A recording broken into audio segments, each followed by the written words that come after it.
In this tutorial, I'll show you how to create a simple automated to-do list in monday.com so you can save time and keep your tasks organized automatically.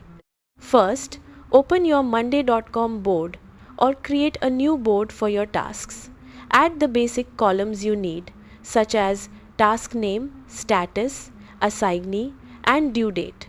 Next, click the Automate button at the top of the board to open the Automation Center. Inside the Automation Center, browse the available automation templates or search for a simple automation that matches your workflow. For example, you can choose an automation like when status changes to done, move item to done group, or when due date arrives, notify assignee.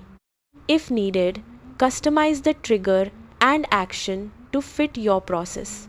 Select the correct status labels, groups, or team members involved.